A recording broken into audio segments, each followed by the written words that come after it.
turn to the debate now of banning new mines on conservation land.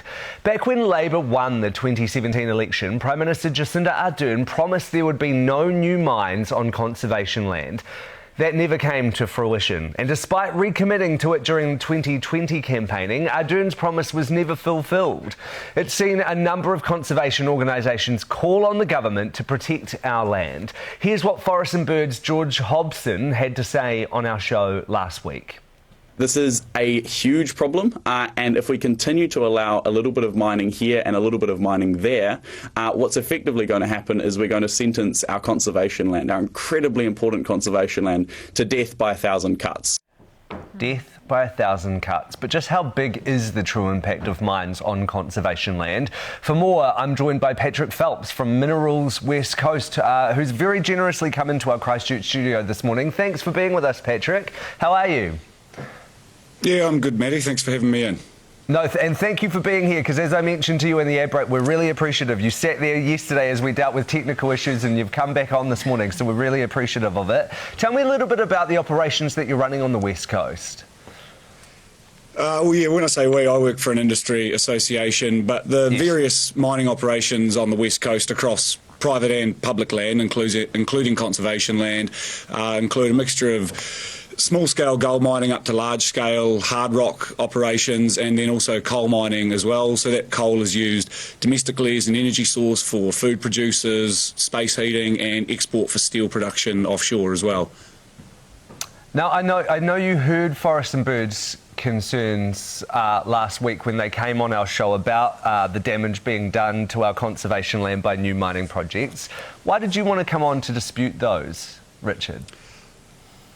Well, because the impact, I think, as Forest and Bird put it, they put a figure out there of 150,000 hectares, which vaguely is true if you purely go off the commercial allocation of mining permits that cover conservation land, but that includes prospecting, exploration and mining. But the distinction that needs to be made is that's under the Crown Minerals Act, which gives you the commercial right to the resource, but it doesn't give you land access. For example, you can only get land access from the landowner. So someone could take out a prospecting and exploration or a mining permit over your property or my property. They're not going to dig the ground up unless the landowner gives access to the land and unless the local council gives resource consent so that the operation can actually occur. And the actual impact through that whole process of mining on conservation land, the footprint of mining, since DOC was set up in 1987, the amount of ground that's been disturbed by mining through access arrangements is about 3,500 hectares, or 0.04% of the entire conservation estate, whereas that 150,000 hectare figure, not only is it not relating to the physical impact, it's 40 times larger than the physical impact of the actual mining itself. Yeah, although the fact remains that there is still mining being done on our conservation land, and I think about what the conservation land says about us as a country, because we're so committed to being this kind of clean, green nation. And so can you appreciate why people would have an issue with any mining being done on conservation land at all? Oh, yeah, hugely. I mean, I've grown up around mining and earth moving and native forest and all that sort of stuff, and there's nothing pleasant about seeing machinery knocking down a tree. But again, getting a sense of proportion, and you realise in the past 35 years, the entire impact of mining on conservation land is only 0.04%. That's 4 parts out of 10,000. But the other big issue that I think exists, George mentioned death by 1,000 cuts and that conservation land is for conservation. Unfortunately, our conservation land is dying by 1,000 cuts, but it's not because of mining. The impact of introduced pests and predators, they are literally everywhere on our conservation estate, and the amount of pest control that's being done is minimal. Now, the wealth that mining generates, and this is already happening, does create revenue that you have a very small detrimental impact, and that allows, through fees that are paid for access, you can carry out pest control over tens of thousands of hectares, for an operation that might only have a 100 hectare impact, and that can have long-standing benefits. And if we don't do that, we know that our native species are going to be driven to extinction by introduced pests and predators. Yeah, although is that our only solution, Patrick? Like, is the solution that we have to dig up a bit of conservation land in order to protect it. Like, is that the solution? Well, I can't see that there's any other, because if you go back over the past, I had a look at the conservation budgets going back 20 years, right? So this sort of transcends any political parties. No government's really been elected, or the voters haven't really made it an incentive for anyone to say, right, we're going to increase taxes or take money out of schools and hospitals to pay for more pest control. And so DOC operates on less than 0.5% of government spending, and pest control is being done only over about maybe 5 to 10% of the entire conservation estate. And everywhere else where it's not occurring, you've got native species gradually being driven to extinction. Now, take, for example, George mentioned OceanaGold's intention to mine underneath conservation land at Wharekiroponga in Coromandel Forest Park. In Coromandel Forest Park, Archie's frogs have been declining over the past 25 years, not due to mining, probably due to rats, mice, stoats, hedgehogs, everything else. And what OceanaGold is proposing, they will tunnel in from outside of the conservation estate. There'll be virtually no impact above ground. And in exchange for getting a resource consent to mine underneath conservation land, they're proposing, as one of their consent conditions, as part of the resource consent process, to carry out pest control over more than 18,000 hectares of Coromandel Forest Park for at least 10 years or the lifetime of the mine, whichever of the two is longer. And that will benefit the population of frogs and other native species living there. Now, I admit that it's not necessarily that every company or person that applies is going to have an offer that's going to be worth our while allowing for an activity on conservation land. Some will be approved, some will be declined.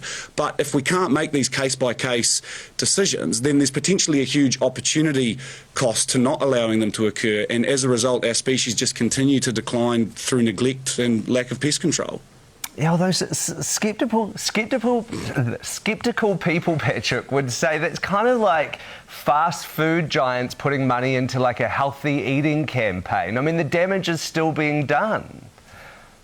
Well, it's not, again, you have to get a sense of proportion. The damage is being done over the vast majority of our conservation estate through lack of pest control. DOC, for example, their figures show that for every 100 kiwi chicks that are born in the wild, only 5 are making it to adulthood, right? So 95 of kiwi chicks born each year die before they reach maturity. And if that rate of reproduction continues, if the decline continues, they'll be gone within 2 human generations. You can ban mining from the conservation estate. Most of our native species will continue to decline anyway if we don't do something about the issue of pests and predators. Now, to do that, we have to generate some wealth from somewhere. The impact of mining is much more discrete and temporary than most other activities, and we have other commercial activities being carried out on conservation land. Manuka honey, ski fields, cattle grazing, all that sort of stuff. All that we need is for mining to be assessed on the same merits as those other activities, and if the decision maker, be it staff at the Department of Conservation, be it people through the resource consent process, local councils, you have a process you can go through.